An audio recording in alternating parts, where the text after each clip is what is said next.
10 কোটি 100 কোটি হয়, ওকে জিজ্ঞেস করবেন তো পড়া শূন্য বসালে। বাংলার মধ্যে জঙ্গি, সমাজ বিরোধী, বেঈমান, কাফের, মুশরিক, মুনাফিক যদি এমএলএ থাকতে হয়, জুনিয়র আবু জেহেল ওই মোল্লা।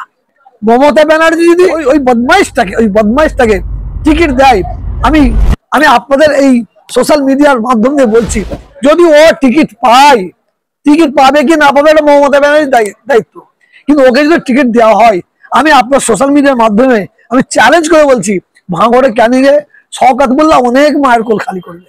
ভাঙড়ে ঘটপুকুরে যেসব বড় বড় ব্যবসায়ী আছে তাদের ঘরে জিজ্ঞাসা করবেন, বড় বড় ব্যবসায়ী তাদের ঘর থেকে চুষে নিচ্ছে।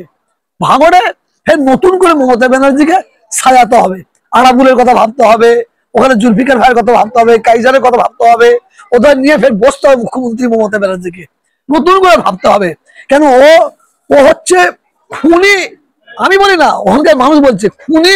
এমএলএ বললেও অসুবিধা হবে না, ওখানকার মানুষ বলছে। এই দেখবেন সোশ্যাল মিডিয়ায় কিছু কিছু মানুষ বক্তব্য রাখছে ফুটপড়া সেই সম্পর্কে, এই সম্পর্কে বক্তব্য রাখছে। তার মধ্যে আমার জানাশোনা দুজনকে ফোন করেছিলাম, সে আমার কাছে মাপ চেয়ে নিয়েছে, বললো হুজুর আমাকে মাফ করে দেন, ওই জালেমের ভয়ে আমায় করতে হচ্ছে। আপনি বুঝতে পারছেন আমি কথা বলছি, আমি কাঁপছি, ওই জালেমের ভয়ে আমায় বলতে হচ্ছে। আর কিছু কিছু পা চাটা তো আছে, ওরা বলবে।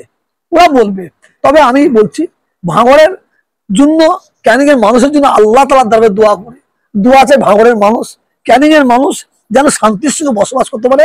আল্লাহ যেন ওই জালেমের হাত থেকে, ওই বেঈমানটার হাত থেকে, ওই মুশরিকটার হাত থেকে, ওই মুনাফিকটার হাত থেকে আল্লাহ যেন ভাঙড় ক্যানিং এর মানুষকে হেফাজত করেন। যদি বলেন মুশরিক কেন বললেন, কাফের কেন বললেন, মুনাফিক কেন বললেন, হ্যাঁ আমি বলিনি 10-20টা মুফতি সাহেব ওর সম্পর্কে ফতোয়া দিয়ে দিয়েছে। আর এখন কিছু ওই ইমাম সাহেব আছে, ওরা ইমাম নয়, ওদের ইমাম সাধারণ হয়েছে, ওরা হয়ে কথা বলছে, বেচারা গরিব মানুষ 2-5 হাজার করে টাকা দিচ্ছে মনে হয়। আমি ইমাম সাহেবদের কোনো সমালোচনা করবো না, কিন্তু ওর কপালে দুঃখ আছে। শওকতের সঙ্গে আমার সঙ্গে কোনো ঝামেলা নাই, কোনো ঝগড়া নেই। আব্বাস, নওশাদ, কাসেম, ওরা 3 জন রাজনীতি করছে, ওরা ওদের হলো ছোট বড় কথা বলছে, তুইও বলছিস, ওরা বলছে তুইও বলছিস, এটা রাজনীতির খেলা, এটা হয়ে যাক, তুইও করছিস। ও শয়তানটা এত বড় বদমাইশ, ও কথা বলতে বলতে দাদা হুজুরকে নরেন্দ্র মোদী বলছে, ছোট হুজুরকে অমিত শাহ বলছে, হ্যাঁ দাদা হুজুরের দিকে আঙুল তুলেছে।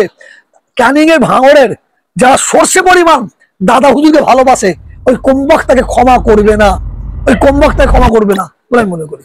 আপনি বললেন যে কাছে এই জঙ্গি অবগত আছে, ওকে ক্ষমা করব না, ওকে ক্ষমা করা যাবে না। আমি তো ভুটু কুড়ুনির বাড়িতে জোর দিছি না, আমি ভিখারির বাড়িতে জোর দিছি, তাই না? ব্যাপারটা হচ্ছে, এরা হচ্ছে এই জাত, যখনই ওরা যত অন্যায় করুক, আপনি যদি বলেন অন্যায়টাকে মেলে নেন, তখন বলে তহা হুজুর জিন্দাবাদ।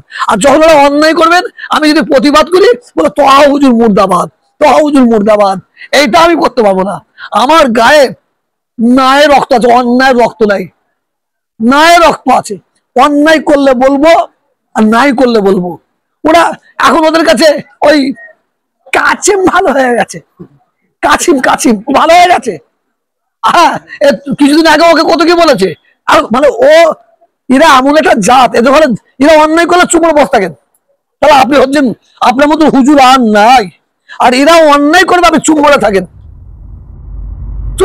তাহলে না, এরা অন্যায় করবে, আপনি চুপ করে থাকেন, তা দেখবেন আপনার মতো হুজুর আর নাই।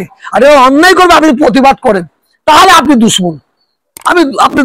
ওই বলছে এই টাকা নিয়েছে, ওই টাকা নিয়েছে, ওই কুকুরের মতো ঘেউ করাচ্ছে, প্রমাণ দিতে পারে না। তবে ওর রাতের খাতা আছে, আমার কাছে, রাতের খাতা বের করবো। আর কিছু ওই চামচা পুষে রেখে দিয়েছে। তবে মমতা ব্যানার্জি কি করবেন জানি না, খুব বুদ্ধিমান যদি মুখ্যমন্ত্রী হয়, উনি ভাঙড় এবং ক্যানিংকে নিয়ে ভাববে। আর যদি উনি মনে করে ক্যানিং এ তো অধিকাংশ মুসলমান, ভাঙড়ে তো অধিকাংশ মুসলমান, এতে যদি মুসলমানদের মায়ের কোল খালি হোক যাক না। আর আমি 2026-এ সংখ্যা অনুপাত অনুযায়ী আমি 100টা সংখ্যালঘু সিট দেখতে চাইছি।